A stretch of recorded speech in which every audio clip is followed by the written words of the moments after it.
Hey guys, it's Toby. We're going to be killing your console by building a gaming PC for £350. Let's go!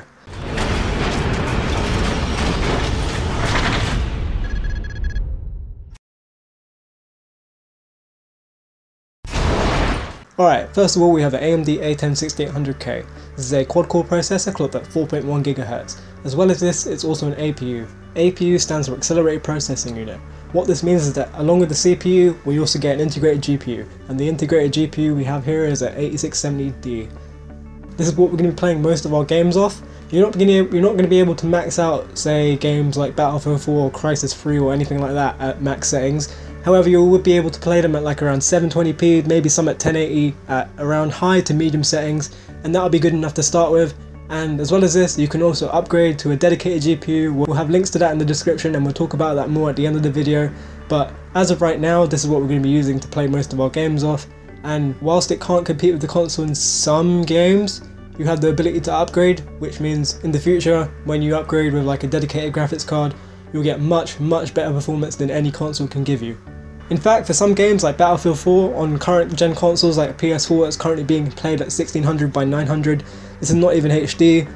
You can actually play Battlefield 4 on this APU at 1080p around medium settings and still get much better graphical performance from the APU in this £350 build than you can get in a PS4. Alright, that's enough about the APU. We're going to go on to the motherboard, and the motherboard we have here is from Gigabyte. It is a Gigabyte GA-F2A88XM-D3H motherboard. Now, this is a great motherboard in terms of price to performance. You get your usual connectivity such as USB 3.0, you get 4 USB 3.0 ports, you get about half a dozen USB 2.0 ports, you got your gigabit Ethernet, usual 7.1 surround sound audio.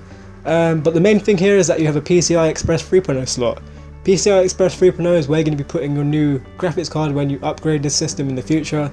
You could put like a GTX 780 Ti in here, and it will work perfectly with the PCI 3.0 slot, and it will give you the best performance you can get from this motherboard. And in this price range, it's below £60. I mean, you can't really go wrong here. Just one thing to point out is that this motherboard really works well with the onboard graphics with the APU.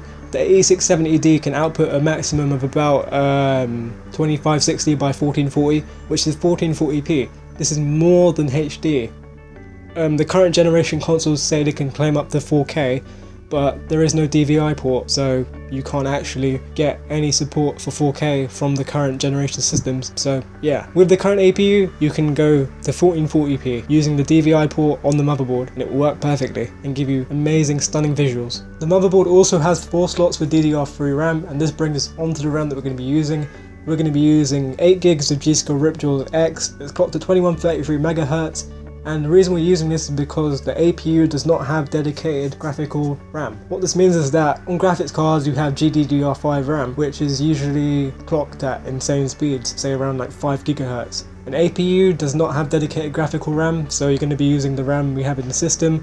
And this is why we're getting 2133 MHz rather than the usual 1600 MHz, because it will be sharing around say 2 or 3 gigs of the memory with our APU when we're playing games. The faster the RAM, generally the better performance you'll get with the APU, and this is already clocked at 2133, so it will give you great performance. However, you can also overclock this in the BIOS of the motherboard to say we're at 2400, and it will also work perfectly. We've matched the RAM you'll find on the Xbox One and the PS4, however they're using 8 gigs of GDDR5, which is a bit different because it's clocked a bit faster and it's a bit weird, so it works with the system. But in the future, you can't upgrade from that 8 gigs of RAM. In this you can. You can get like a 30 quid stick of 4 gig DDR3, and it will work perfectly if you put it in with this build, and you'll get 12 gigs overall, and it will perform really well. Coming onto the hard drive, we're going to be using a 1TB Western Digital Caviar Blue. This is a really good reliable drive. It will give you enough storage for music, movies, games, documents, etc. Whatever you want to put in it. You can go up to 2 gigs for about £60, you can get 500 gig version of this for about around £40, £35 maybe if it's on sale. And yeah, this will give you good reliable storage. Coming onto the power supply, we're going to be using a Corsair CX500. This is a 500 watt power supply, it's going to be broad enough for our build. And as well as this, when you upgrade in the future, when you put in a graphics card, it's going to be more than enough for that too. Also, it's 80+ bronze certified, which means you're going to get clean and efficient energy. Coming onto the case, we're going to be wanting something that looks as good as an Xbox One or a PS4, and here we have the Thermaltake Commander USB 3.0 Snow Edition. This is a white case, it's ATX form factor. This is arguably one of the best looking cases in my opinion.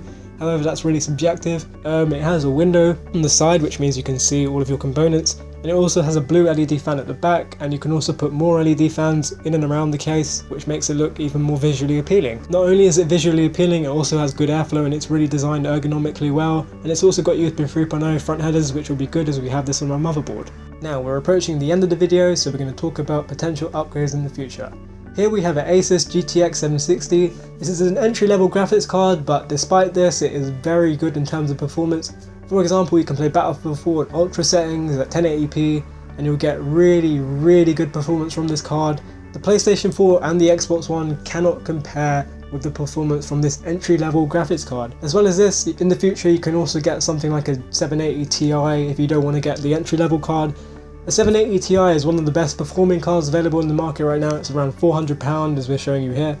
And you can get this, it will work really well with the APU, and it will perform much better than an Xbox One or a PS4 ever can. Also, we have the AMD range, which is the R9 270 to 280 to 290X. They're also really good cards, but they're almost impossible to find right now. If you could find one of them, they're also really good to get. 270 is the entry level, 290X is the highest level, so yeah. And yeah, that's it guys, thanks for listening. Leave us a like if you like this video, leave us some feedback down below in the comments.